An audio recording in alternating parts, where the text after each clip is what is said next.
하나님 주시는 우리에게 주신 말씀 여호수아 1장 1절에서 9절 말씀 함께 교독하도록 하겠습니다.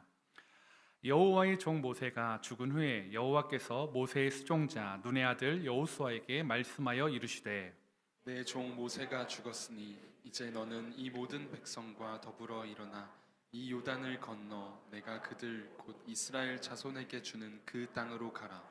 내가 모세에게 말한 바와 같이 너희 발바닥으로 밟는 곳은 모두 내가 너희에게 주었노니 곧 광야와 이 레바논에서부터 큰 강 곧 유브라데 강까지 해쪽 속의 온 땅과 또 해지는 쪽 대해까지 너희의 영토가 되리라. 내 평생에 너를 능히 대적할 자가 없으리니 내가 모세와 함께 있었던 것 같이 너와 함께 있을 것임이니라. 내가 너를 떠나지 아니하며 버리지 아니하리니 강하고 담대하라. 너는 내가 그들의 조상에게 맹세하여 그들에게 주리라 한 땅을 이 백성에게 차지하게 하리라. 오직 강하고 극히 담대하여 나의 종 모세가 내게 명령한 그 율법을 다 지켜 행하고 우로나 좌로나 치우치지 말라. 그리하면 어디로 가든지 형통하리니 이 율법책을 내 입에서 떠나게 하지 말며 주야로 그것을 묵상하여 그 안에 기록된 대로 다 지켜 행하라. 그리하면 내 길이 평탄하게 될 것이며 내가 형통하리라. 함께 읽겠습니다. 내가 내게 명령한 것이 아니냐. 강하고 담대하라. 두려워하지 말며 놀라지 말라. 내가 어디로 가든지 내 하나님 여호와가 너와 함께 하느니라 하시니라. 아멘. 자리에 앉아 주시기 바랍니다. 여러분, 만약에 여러분에게 어떤 일에 대한 재능도 있으시고요, 또 그 재능을 꽃 피울 수 있는 노력도 멈추지 않고 막 열심히 해서 정말 여러분의 꿈을 이룰 수 있는 곳까지 거의 다 왔다라고 한번 상상해 보십시오. 어떤 기분이실 것 같습니까? 여러분이 정말 꿈꾸던 것, 내가 이루고 싶었던 그 지점에 거의 한 발짝 앞까지 다가왔다라면 어떤 마음이실까요? 아마 사람마다 여러 마음들이 들 것 같습니다. 아, 그동안의 내 수고가 참 이제 결실을 맺는구나, 보람되다라고 느끼는 분들도 있을 반면에 또 누군가는 아, 정말 될까? 이 마지막 한 걸음, 한 손만 뻗으면 되는데, 이제 한 걸음만 가면 되는데 혹시 이 한 걸음 때문에 내 꿈이 좌절되는 것은 아닐까라는 생각을 하는 분들도 있을 것입니다. 제가 예전에 그 한 영화를 봤는데요, 실화를 바탕으로 한 영화인데 소울 서퍼라는 영화입니다. 혹시 아시나요?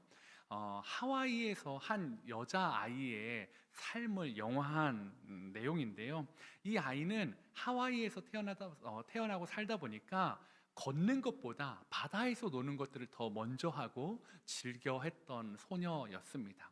그리고 엄마 아빠의 영향을, 그리고 또 지형적인 영향을 받아서 바다에서 놀고 서핑을 하는 것들을 정말 늘상 일상처럼 하는 아이였고요. 그래서 그냥 바다에서 서핑하다가 막 뛰어와서 예배당 가서 그냥 옷 하나 걸쳐 입고 그냥 예배 드리고 뭐 이렇게 하는 것이 자연스러운 그런 삶을 살아가는 소녀였습니다. 그런데 이런 재능도 있고 노력도 있어서 그랬는지 모르겠지만 이 아이는 그 또래 청소년 대회에서도 1등도 하고요, 막 이렇게 그 서퍼 선수로서 이렇게 두각을 나타내기 시작합니다. 그러던 와중에 이제 어느 순간에 이제 잠재력을 인정받으니까 스폰서도, 기업에서 스폰서로 붙여주고요, 여러 가지 이제 좋은 일들이 많이 있을 것 같은, 그래서 프로 선수로서 꿈을 이제 달성하기 위해서 여전히 노력하고 있는 이 아이가 13살 되던 2003년 10월 31일 오전에 서핑을 하던 중에 상어에 공격을 받게 됩니다. 그래서 왼쪽 한 발을 온전히 다 잃어버리게 되고요, 그 사고로 인해서 몸에 있는 피의 60%를 잃게 됩니다. 그러니까 사실은 사람이 몸 속에 있는 피의 60%를 잃었으니까요, 굉장히 위중한 상황이었지 않겠습니까? 그런데 기적적으로 정말로 이 서퍼 발을 연결해준 끈을 동여매가지고 지혈을 하고, 그래서 겨우 병원에 이송을 한 다음에 응급수술을 해서 이 아이가 살아나게 됩니다. 그리고 이제 치료를 받은 다음에 집으로 돌아오는데요, 그 이전과는 전혀 다른 삶이 펼쳐질 것이라는 것은 뭐 보지 않아도 상상할 수 있는 것 같습니다. 저녁을 이제 가족이 식사를 준비하는데요. 이제 오빠들과 엄마 아빠와 같이 식사를 막 같이 준비합니다. 그런데 늘 하던 대로 토마토를 썰고 싶었나 봐요. 그런데 한 팔이 없다 보니까 토마토를 도마 위에 올려놓고 써는데 토마토가 자꾸 칼에서 빗나가면서 대굴대굴 바닥에 떨어지는 거죠. 그러고 보니까 그거 말고 다른 거 해줘 했는데 또 뭐 햄을 뜯어야 되는데 그 햄을 뭐 양손이 있어야 이렇게 뜯을 수 있는데 그것도 되지가 않는 거예요. 그 오빠가 내가 할게. 너는 저기서 빵을 가져다 줘. 그러니까 또 식빵을 가져왔는데 난관이 있어요. 빵끈이 있는데 이거를 한 손으로는 도저히 못 푸는 거예요. 그러다 보니까 아무것도 할 수 없는, 심지어는 자기 방에 갔는데 우쿨렐라라는 이 기타보다 조그마한 악기가 있는데 너무 그걸 연주하는 걸 좋아했던 소녀였는데 그것도 연주할 수 없고요. 당연히 서핑하는 것도 쉽지 않겠죠. 이렇게 참 삶이 완전히 바뀌어버린 이 여자아이가 영화의 시간이 흐르면서 아빠랑 바닷가에 앉아서 이렇게 아빠에게 묻습니다. 왜 자신이 모든 것을 잃어야 하죠? 이 아이에게는 서핑이라는 것이 모든 것이었습니다. 그동안에는 자신은 모든 걸 다 할 수 있을 것 같은 사람이었는데 이제는 모든 것을 다 할 수 없는 사람이 되어버렸습니다. 그래서 왜 나의 모든 것을 내가 잃어야 하죠? 라고 아빠에게 질문합니다. 여러분, 만약에 누군가가 자신의 모든 것을 잃어버린 낭망에 빠진 한 사람이 여러분에게 내가 왜 이런 일을 당해야 되지? 라고 물어본다면 여러분은 어떻게 권면하시겠습니까? 사실은 어떤 말로 권면하는 게 쉽지 않은 것 같습니다. 정말 자신의 소중한 것을 잃어버린 이 사람에게 무슨 말로 위로를 전해줄 수 있겠습니까? 아마 꿈이 좌절되고 삶이 망가져버린 이 사람에게 정말로 남아있는 것이라고는 두려움과 원망, 좌절 이런 것일 것 같습니다. 저희 교회에도 이렇게 꿈이 좌절된 분이 있습니다. 우리 아까 사회에 보셨던 우리 김푸른 목사님, 여러분 믿거나 말거나 우리 김푸른 목사님은 축구 선수 출신입니다. 나중에 우리 남자 성도님들 족구하실 때 한번 기량을 체크해 주시면 감사하겠습니다. 그런데 우여곡절이 있으니까 목회자가 됐지 않았겠습니까? 이유는 무릎 부상을 당하셨대요. 무릎 부상을 당해서 축구 선수 하나만 바라보고 달려왔는데 그 더 이상 자신의 무릎으로는, 자신의 몸으로는 더 달려갈 수 없는 그런 상황까지 돼서 돌이키고 깊은 수렁의 시간들을 많이 보냈다고 합니다. 그래서 많이 먹고 살도 엄청나게 쪘다라는 썰도 있더라고요. 요즘 다이어트 중입니다. 응원해 주십시오. 이렇게 자신의 꿈을 완전히 좌절된 한 사람이 다시 거기서 나오는 것은 참 쉽지 않은 것 같습니다. 그런데 오늘 이스라엘도 그런 좌절감 가운데 빠져 있습니다. 이스라엘 백성들에게 전부와 같은 존재감을 가진 사람이 있었는데요. 그게 모세였습니다. 그런데 모세가 죽어버렸습니다. 오늘 본문은 여호와의 종 모세가 죽은 일로 시작하고 있습니다. 그런데 이게 좀 백성들이 준비하고 예견하고 그랬다면 좀 받아들이기 쉬웠을 텐데 전혀 그러지가 않았습니다. 신명기 34장 7절입니다. 한번 같이 읽어주시겠습니다. 시작.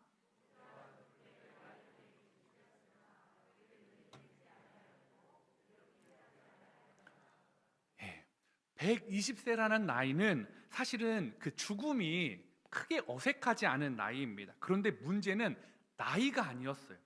나이는 죽음을 받아들일 수 있는 충분한 가능성이 있는 나이였는데 모세의 육체적인 상태, 컨디션이 전혀 죽음과는 상관이 없는 상황이었다라는 거죠. 어땠다고요? 눈이 흐리지 아니하였고 기력이 쇠하지 않았다라고 말하고 있다라는 거죠. 즉 백성들이 모세의 죽음에 대해서 아무도 예견할 수 없을 정도로 모세는 강건하고 눈에 총기가 있었던 사람이었습니다. 그런 사람이 어느 날 갑자기 죽어버린 것입니다. 모세는 육신의 쇠약함으로 죽은 것이 아니라 우리가 알다시피 사명이 완수하고 그 사명이 완수되자 하나님이 육체적으로 강건함에도 불구하고 그를 불러가셨습니다. 모세가 어떤 사람입니까? 출애굽과 광야의 그 모든 시간들을 백성을 이끌어줬던 민족의 위대한 영도자였습니다. 시내산에서 하나님의 율법을 백성에게 전달한 율법의 전수자이고 계시의 전달자였습니다. 또한 기능만 그렇게 훌륭한 사람이 아니라 관계적으로도 하나님과 얼굴과 얼굴을 맞대어 대면하여 봤던, 그렇게 성경이 소개해주고 있는 하나님과 친구 같은 사람이 모세였습니다. 모세가 보여줬던 기적은 이루 말할 수가 없었습니다. 출애굽과 광야의 모든 시간 가운데 하나님의 은혜와 기적들이 누구를 통해서 나타났죠? 모세를 통해서 나타났습니다. 사람들은 하나님을 보지만, 하나님을 들었지만 누구를 통해 하나님을 볼까요? 모세를 통해 하나님을 보고 하나님의 기적을 보았기 때문입니다. 그래서 이렇게 탁월한 모세를 성경은 이렇게 표시하고 있습니다. 신명기 34장 10절에서 12절 말씀입니다. 그 후에는 이스라엘에 모세와 같은 선지자가 일어나지 못하였나니 모세는 여호와께서 대면하여 아시던 자요, 여호와께서 그를 애굽 땅에 보내사 바로와 그의 모든 신하와 그의 온 땅에 모든 이적과 기사와 모든 큰 권능과 위엄을 행하게 하심에 온 이스라엘 목전에서 그것을 행한 자이더라. 성경이 뭐라고 말한다고요? 앞으로 모세 같은 사람은 일어날 수 없다라고 말하고 있다라는 거죠. 즉 모세 다음에 나타나는 지도자들은 다 모세보다 못한 사람, 모세보다 부족한 사람들이 설 수밖에 없다라는 것을 예견되어져 있다라는 거죠. 그러면 모세 다음에 지도자가 되는 사람은 어떤 마음일까요? 부담감이 있을 것 같아요. 여러분, 이게 사회생활 하다 보면 전임자가 너무나 탁월하면 어떻죠? 후임자가 불안합니다. 전임자가 일도 못하고 막 게으르고 나태하고 총기도 없고 하는 것마다 막 다 망해버리는 그런 사람이었다면, 그 다음에 오는 사람 조금만 잘해도 막 칭찬을 받고 대단하다, 훌륭하다 막 이런 얘기를 막 듣는다고 했습니다. 그런데 전임자가 너무 잘하면 그 다음 사람은 아무리 잘해도 전임자와 비교될 수밖에 없다라는 거죠. 저는 그 마음을 이해할 것 같아요.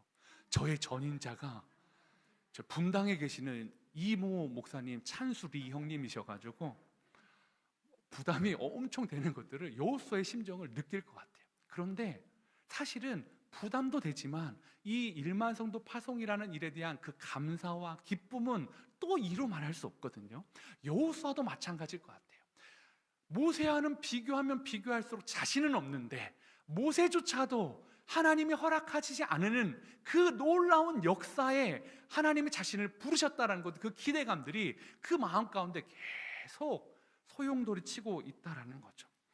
아무리 노력해도 뛰어넘을 수 없는 한계, 그러나 그 사람도 하지 못했던 또 다른 시대를 열어주신 하나님의 은혜가 그 안에서 소용돌이 칠 때 무려 아마 30일 동안 그랬던 것 같습니다. 왜냐하면 모세가 죽고 이스라엘 백성이 민족적으로 30일을 애곡하고 애통하는 모습을 성경에서는 이야기하고 있기 때문입니다.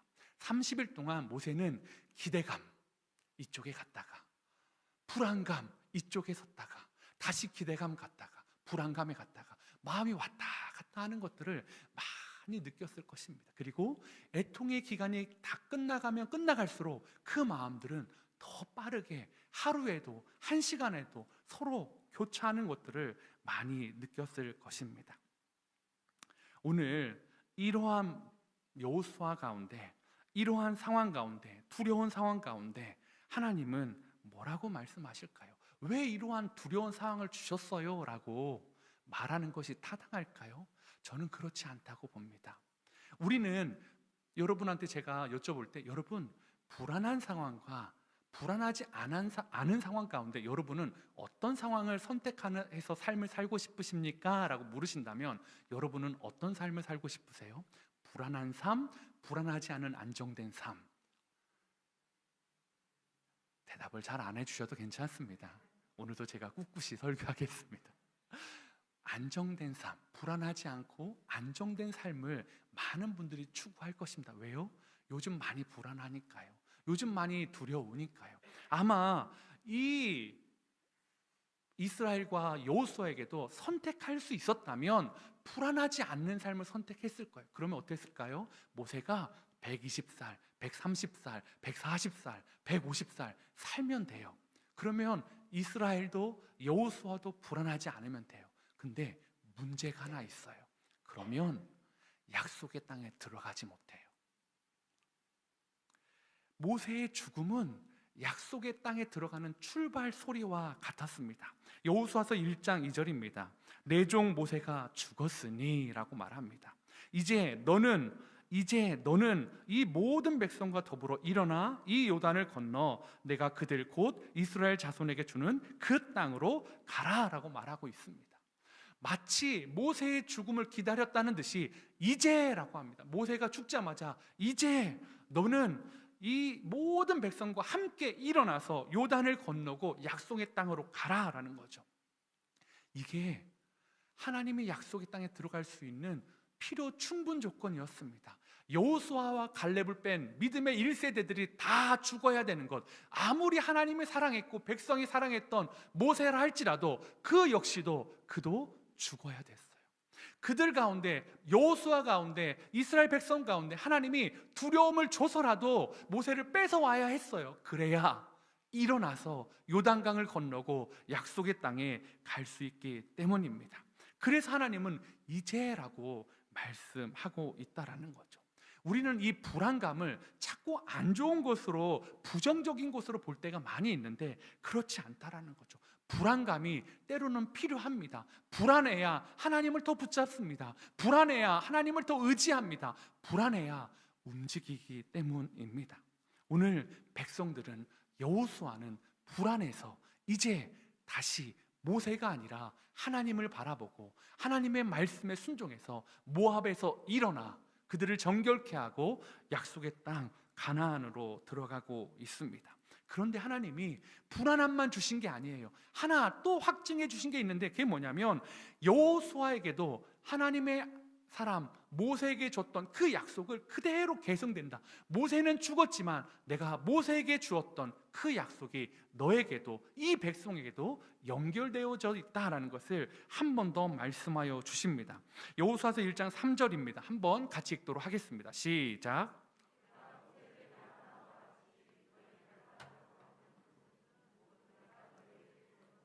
네, 모세에게 약속하신 하나님, 모세에게 약속하신 그 하나님이 여호수아에게도 동일하게 이것을 이루어 주겠다라고 약속해 주신다라는 거죠. 그러면서 약속해 주시는데 어떻게 약속해 주시냐? 너희에게 주었노니라고 한다라는 거죠. 이 주었노니라는 것, 주었다라는 것은 완료형 동사입니다. 내가 이미 너에게 주었다. 즉 다른 말로 하면 너희는 이미 내게 준 것을 받았다라는 거죠. 그런데 여호수아와 이스라엘 백성의 손에는 약속의 땅이 있나요, 없나요? 없다라는 거죠. 그런데 하나님은 주었다, 너희는 받았다라고 얘기하는 거죠. 이 간극이 오늘 여호수아와 이스라엘 백성이 누리는 불안함의 간극입니다. 그리고 오늘날 하나님을 사랑하고 하나님을 신실하게 따라가는 여러분들이 누리는 이 땅에서의 불안함도 이것입니다. 하나님이 여러분에게 주셨던 것, 하나님이 기도할 때 여러분에게 응답해 주셨던 것, 말씀을 묵상할 때, 설교를 들을 때 아멘 하고 받았던 그 말씀이 있음에도 불구하고 여전히 그것이 손에 쥐어지지 않아서 하나님 언제입니까? 제가 기도할 때, 제가 말씀을 들을 때 아멘으로 받았는데 여전히 제 손은 빈손인데요 말하시는 분들, 그래서 불안한 분들이 있을 거다라는 거죠. 사랑하는 성도 여러분, 우리의 불안은 이 불안입니다. 세상은 그래서 불안을 없애기 위해서 뭐라고 하죠? 더 꽉 잡으라고 이야기합니다. 더 놓지 말아야 된다고, 있는 것을 움켜쥐라고 이야기합니다. 그런데 하나님은 그렇지 않습니다. 너의 빈손을, 우리의 빈손을 의도적으로 우리의 손을 빈손으로 만들어 버리십니다. 모세를 붙잡고 있었던 여호수아를, 모세를 데려가심으로, 이스라엘에 붙잡고 있었던 모세를 데려가심으로 그들에게 빈손을 만드시고 그 빈손에 누구를 붙잡게 하신다고요? 하나님을 붙잡게 하고 계신다라는 거죠. 이것을 폴 투르니에라는 이 정신건강학자가 이렇게 인간의 자리라는 책에서 중간지대의 불안이다라고 설명을 하고 있습니다. 이렇게 보시면 좋을 거예요. 중간지대 불안, 마치 공중군해를 이렇게 할 때 서커스에 보면 양쪽에서 이렇게 타고 오지 않습니까? 그러면 이쪽에서 서커스에 공중군을 잡고 있는 사람이 쭉 오면 이쪽에 옵니다. 그러면 이쪽으로 넘어가려면 어떻게 해야 되죠? 이 그네를 놔야 됩니다. 그런데 놓으면 그 순간에는 아무도 자신을 붙잡아 주는 게 없습니다. 아니, 자신이 붙잡고 있는 게 없습니다. 그런데 그걸 놓지 않으면 어떻게 될까요? 이쪽 공중군에 넘어갈 수 없습니다. 다시 반대편으로 왔다 갔다 하면서 멈춰버릴 뿐일 것입니다. 사랑하는 성도 여러분, 우리의 신앙은 중간지대의 불안이 참 많이 있습니다. 하나님은 주셨다고 했는데 나는 못 받은 것 같고, 하나님은 약속해 주셨는데 나는 그 약속이 믿어지지 않고, 하나님은 내게 그것을 확증해 주셨다고 했는데 그 확정이 의심되고. 왜요? 하나님이 안 주셔서가 아니라 하나님이 주실 건데, 그것을 놓으면, 내 손을 비우면, 하나님을 붙잡으면 하나님이 주실 건데 그걸 못 놓으니까 그것 안에서 놓아져 있는 그 빈손을 보면서 불안함을 느낄 때가 참 많이 있는 것 같습니다. 여러분만 그렇지 않습니다. 저도 그렇습니다. 저도 중간지대의 불안을 참 많이 느낍니다. 교회를 개척하면서 또 여러 가지 교회를 또 운영해 오면서 보니까 이 중간지대의 불안함이 많더라고요. 하나님이 하실 건 알아요. 근데 하나님이 어떻게 하실지를 모르겠어요. 그래서 불안한 거예요. 하나님 하신댔는데 어떻게 하실까요? 될까요? 하나님 이걸 어떻게 해결하실까요? 라는 이런 여러 가지 고민들이 저를 불안하게 하는 것 같습니다. 제가 이번 주에 한 분 성도님이 저한테 이렇게 카톡을 보내주셨습니다. 이렇게 그냥 간단하게 보내주셨어요. 목사님, 땡땡땡 명절이라고 표시하여 헌금을 보냈습니다. 그러니까 자기의 이름, 저희 이제 온라인 헌금을 보내주신 거죠. 뭐 윤지영 명절이라고 표시하여 헌금을 보냈습니다. 교회 내 어려운 성도들의 명절이 풍성해지셨으면 하는 마음입니다라고 카톡을 딱 보내주셨어요. 그러니까 지정한 거죠. 이 명절 헌금으로 어려운 분들을 좀 이렇게 도와주셨으면 좋겠습니다라고 의도로 이렇게 딱 한 줄을 보내셨어요. 그래서 제가 이제 얼마를 보내셨는지도 궁금하고 이제 알아야 이제 그것도 하니까 이제 재정 쪽에다 물어보고 금액을 확인하고 다시 이분한테 전화를 드렸어요. 제가 이분이 사실 작년에 막 예전에 비해서 막 경제적으로 막 더 좋지 않다라는 걸 들었었거든요. 그래서 궁금했어요.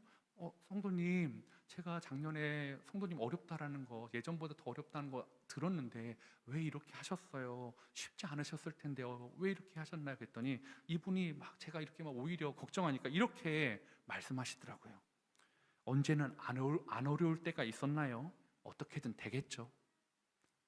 이분이 그러면서 명절에 교회 안에 어려운 성도님들에게 좀 마음을 나눠주십시오라고 주중에 보내주셔서 정말 급하게 바로 그날 지난 한 해 신방하면서 어려웠던 분들을, 마음으로 어렵고 경제적으로 어려웠던 분들을 그냥 한 15분 정도를 선정했습니다. 그리고 이분의 헌금을 가지고 교회가 자그마한 편지를 써서 과일들을 좀 보내드렸습니다. 아마 이제 어제 다 받으시고 이제 그분들이 이제 이렇게 또 다시 저한테 문자를 이렇게 보내주시더라고요. 이렇게 보내주셔서 한 분이, 목사님 보내주신 과일 잘 받았습니다. 위로와 응원 마음으로 감사히 받고 잘 먹을게요. 어떤 마음으로 보내주셨을지 느껴져서 마음이 뜨거워집니다. 새해에도 주님 손 꼭 잡고 힘내겠습니다. 저희 가정을 살펴주시고 기도해 주셔서 감사해요. 사랑하는 성도 여러분, 작년에 분명히 예전보다 더 어려웠는데 이분은 그러면 그것을 더 움켜줘야 되는 거 아닙니까? 어떻게든 안 나가게 하려고, 어떻게든 내 수중에서 보호하려고, 붙잡아 두려고 해야 되는데 놓아버리더라고요. 흘려보내주더라고요. 그리고 그러니까 15분이라는 참 마음으로도 슬픔 가운데 있는 분들, 경제적으로 어려운 분들이 또 하나님의 위로하심과 그것들을 경험했다고, 감사하다고 이렇게 또 답을 해주시면서 새해에도 주님 손 꼭 잡고 힘내겠습니다. 여러분, 가지고 있는 것들을 놓아주신 분도 하나님을 신뢰하고 의지하는 분이고요. 정말 가진 게 없어서 1년을 어렵게 보내줬던 그분들도 하나님의 손을 꼭 붙잡고 빈손을 붙잡고 가는 참 대단한 분들 아니십니까? 오늘 여호수아가 그 불안함 가운데에서도 자신이 모세를 붙잡았던 손을 놓고 다시 자신의 하나님을 붙잡고 다시 약속의 땅, 그 땅을 향해 나아가고 있습니다. 그런데 여호수아에게는 이 약속이 어느 것보다 매우 중요한 인생의 문제였습니다. 왜냐하면 40년 전에 가데스 바네아에서 정탐꾼 12이 출발했을 때 그 안에 여호수아가 있었는데 여호수아가 어떻게 정탐의 결과를 보고합니까? 사람의 크기, 성의 웅장함, 그 땅의 위용, 그것들을 판단합니까? 아니었습니다. 40년 전에 12명 중에 한 명이었던 여호수아가 그 땅을 바라보고 내린 결론은 이거였습니다. 무엇에 기반하였죠? 하나님 말씀이었습니다. 하나님이 이 땅을 주시기로 하였사오니 이 땅은 우리의 밥이라.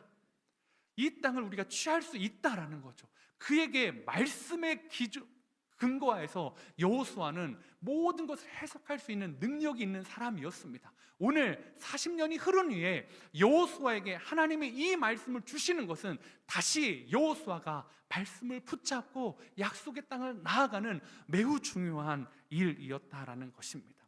여호수아에게 두려움이 있었습니다. 저와 여러분에게도 두려움이 있습니다. 그런데 하나님이 그 두려움을 방치하지 않으시더라고요. 오늘 여호수아서 1장 5절에 보면 하나님이 여호수아에게 해주시는 말씀 가운데 여호수아의 두려움이 무엇이었는지를 좀 알 수 있을 것 같습니다. 1장 5절입니다. 내 평생에 너를 능히 대적할 자가 없으리니 내가 모세와 함께 있었던 것 같이 너와 함께 있을 것임이니라. 내가 너를 떠나지 아니하며 버리지 아니하리니. 여호수아의 두려움이 뭘까요? 첫 번째는 대적자로 인한 두려움이 있었습니다.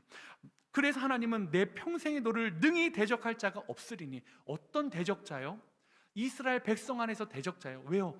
모세를 봤을 때 모세를 대적하는 사람들이 백성들 가운데 있었으니까요. 왜 모세 너만 하나님의 리더가 돼야 되지? 우리 백성을 왜 너만 이끌어야 되지? 하면서 모세의 리더십을 계속 깎아내리고 자기가 리더가 되고 싶어 했던 많은 반역의 시간들이 있었습니다. 또 내부적으로도 그랬고 외부적으로도 모세를 깎아내리고 이스라엘을 방해를 했던 대적자들이 있었는데 그때마다 하나님이 모세를 지켜주시고 모세를 편들어 주시고 모세가 승리할 수 있게 해주셨던 것처럼 여호수아에게 불안함은 뭐예요?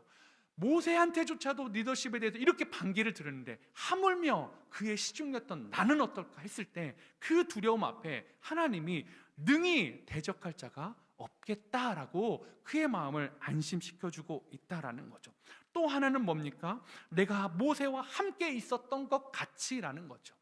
오늘 본문을 시작할 때 나의 종 모세를 표현할 때 모세는 여호와의 종이라고 표현합니다. 그런데 여호수아의 표현은 모세의 수종자, 다른 곳에는 모세의 시종이라고 표현하고 있습니다. 여러분은 어떠세요?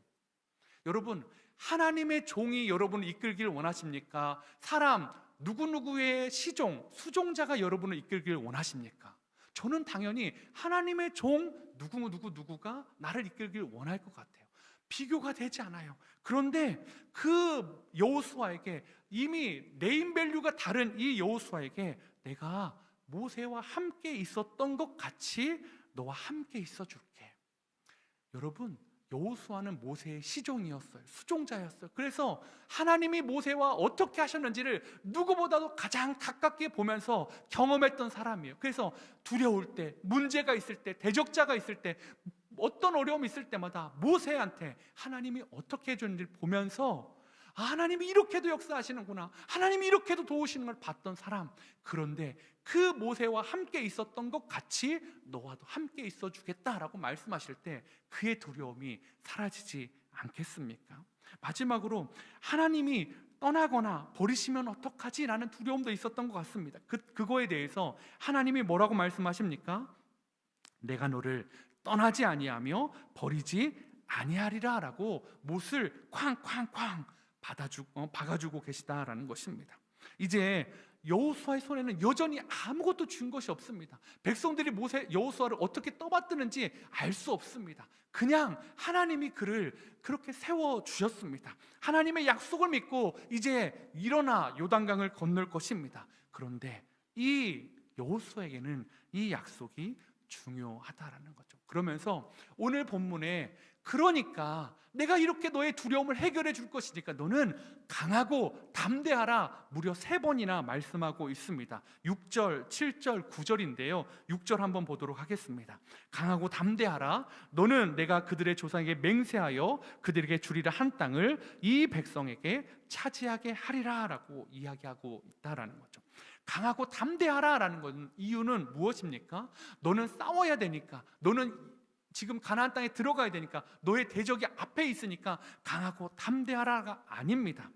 내가 이 땅을 차지하게 할 거니까, 네가 싸우는 게 아니고 내가 전쟁할 거니까, 이 싸움은 나의 전쟁이니까 너는 너의 스펙이나 너의 능력이나 너의 신분이나 그 어떤 것 때문에 두려워하지 말고 강하고 담대하라. 이 싸움은 내가 너를 위해서, 내가 이 백성을 위해서 친히 나가는 전쟁이다라고 말씀하고 있다라는 거죠. 또 다른 우리가 강해야 되는 이유 무엇일까요? 하나님의 말씀을 지키기 위해서입니다. 1장 7절에 보면 오직 강하고 극히 담대하여 나의 종 모세가 내게 명령한 그 율법을 다 지켜 행하고 우로나 좌로나 치우치지 말라. 그리하면 어디로 가든지 형통하리니. 여러분, 우리는 강하고 담대해야 될 이유를 어디에서 찾습니까? 이겨야 되니까요. 내가 세상과 싸워서 승리해야 되니까요. 그런데 하나님은 그렇게 말씀하지 않으세요. 네가 강하고 담대해야 되는 이유는 뭐냐? 나의 종 모세가 네게 명령한 그 율법을 다 지키고 행하기 위해서 너는 강하고 담대하라는 거죠. 사랑하는 성도 여러분, 저는 함께 그리기 오신 하는 성도님들이 강하고 담대하셨으면 좋겠습니다. 다른 것 때문이 아니라 하나님의 말씀을 지키고 살아갈 수 있는 강하고 담대함이 여러분 가운데 있기를 소망해 봅니다. 왜냐하면 이 세상이, 지금의 현실이 하나님의 말씀을 믿고 살아가기에 참으로 어려운 시대이기 때문입니다. 하나님의 말씀을 듣고 세상에서 그 말씀을 공중의 새들이 다 빼앗아 버리고 가시덩굴이 다 죽여버리는, 말씀대로 살아가지 못하게 하는 이 악한 시대 가운데 우리가 강하고 담대해야지만이 말씀대로 살아갈 수 있기 때문입니다. 여러분, 뭐라고 기도해야 될까요? 하나님, 강하고 담대하게 해주십시오. 왜요? 말씀을 지키고 살아갈 수 있도록요. 말씀의 꽃을 피우기 위해서요. 말씀의 능력을 보여주기 위해서요. 그러기 위해서 강하고 담대할 수 있도록 힘을 주십시오라고 우리는 기도해야 되는 것입니다. 마지막으로 우리가 강하고 담대하며 두려워하지 않아도 되는 이유는 무엇이냐면 9절에 내가 내게 명령한 것이 아니냐, 담대하라, 강하고 담대하라, 두려워하지 말며 놀라지 말라. 네가 어디로 가든지 내 하나님 여호와가 너와 함께 하느니라 하시니라. 하나님이 동행하시기 때문입니다. 두려움보다, 어떤 두려움보다 그 크신 하나님이 동행하여 주시는데 무엇이 두렵습니까? 우리가 느끼는 두려움이 하나님보다 더 큰 것이 있다면 여러분, 우리의 신앙을 점검해 봐야 됩니다. 나의 두려움은 하나님이 어찌할 바 모르는 두려움입니다 라는 것들은 여러분, 믿음 없는 고백 아닙니까? 하나님은 우리가 마땅한 어떤 두려움보다 크고 능력이 많으시고 그 모든 것을 해결할 수 있는 분이심을 믿으십니까?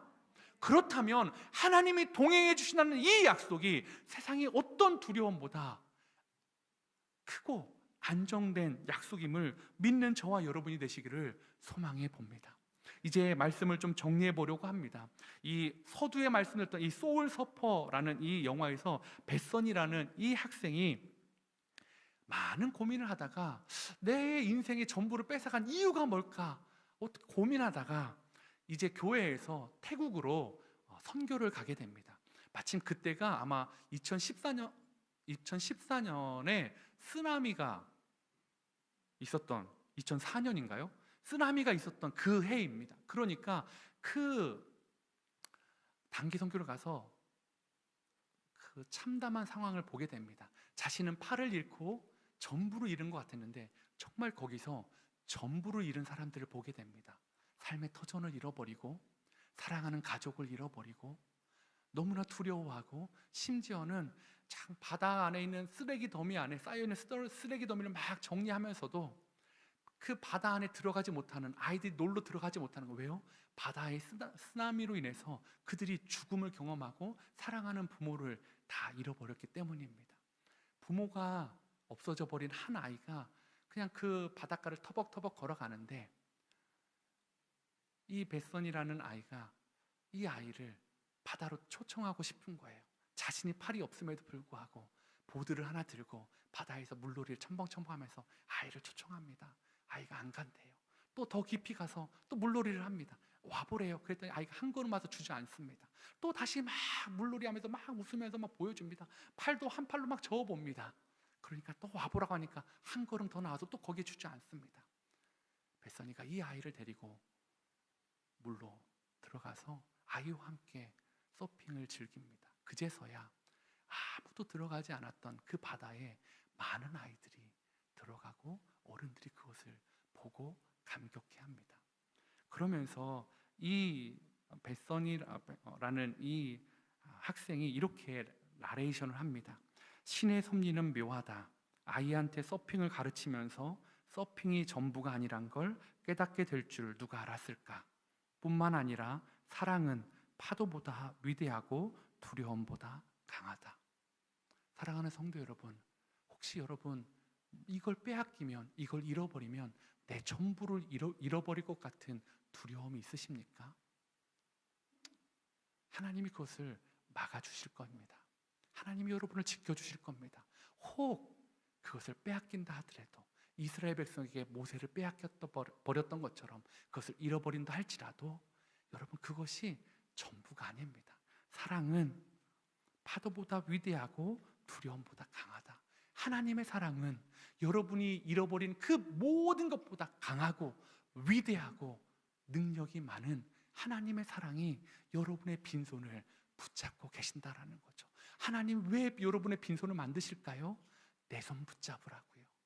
그거 붙잡지 말고 내 손 붙잡으라고요. 우리가 진짜 두려워해야 될 건 무엇입니까? 다른 것 붙잡느라고 하나님을 붙잡지 못하는 것입니다. 오늘 우리에게 필요한 것은 가나안 땅을 차지하기 위한 전쟁에 필요한 용맹이 아니라 하나님의 말씀대로 살겠다는 의지와 각오입니다. 2023년 우리 안에 말씀대로 살아보겠습니다. 말씀이 능력입니다. 하나님 손을 붙잡겠습니다는 이 의지와 각오로 한 해를 살아가는 저와 여러분 되시기를 축복합니다.